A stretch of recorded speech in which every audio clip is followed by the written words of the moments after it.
Hello, Lakeville. I'm Joseph Palmersheim, Community Editor of the Lakeville Sun-Current, and here's what's happening in your community.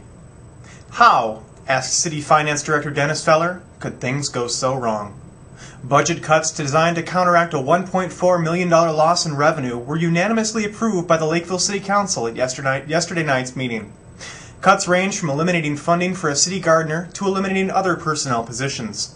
They are meant to counter what Feller described as the fallout from the weakened condition of the national economy, which has affected everyone in ways unimaginable just a few years before, he said. Among the changes that have already gone into effect, 9 city employees were let go Tuesday, March 31st, in an effort to control costs. The city is left with 155 city employees, the same number it had in 2004. Since 2004, the city's population has increased from 49,000 to 55,000. All remaining full-time employees are being required to take 3 days off unpaid, though not at the same time, and all department heads and City Administrator Steve Milkey will take off 5 days. Plowing will be reduced on city streets. Of the 11 city ice rinks, only 6 will be open. Seal coating of parking lots will be delayed. Boulevards will not be mowed. The city will also save $175,000 by eliminating a motor fuel contingency fund. It is unclear how Lakeville will benefit from the recently passed federal stimulus packages. Feller said the use of non-tax revenues could be explored as a way of generating more revenue. This could include park use fees for organized sports and non-resident recreation fees.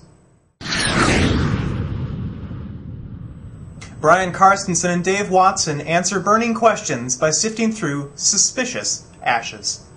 The Minnesota chapter of the International Association of Arson Investigators recently named Carstensen, a Lakeville fire marshal, and Watson, a Lakeville police detective, as Minnesota's Fire Investigators of the Year.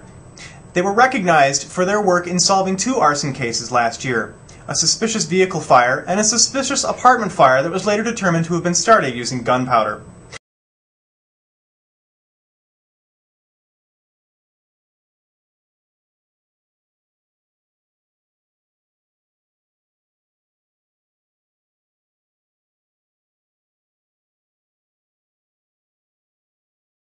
The 2 men were honored during last night's Lakeville City Council meeting by Fire Chief Scott Nelson and Police Chief Tom Von Hoff.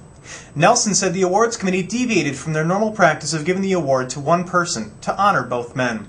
They worked together on a fire team called FIT, or Fire Investigation Team, combining the Lakeville Police and Fire Departments.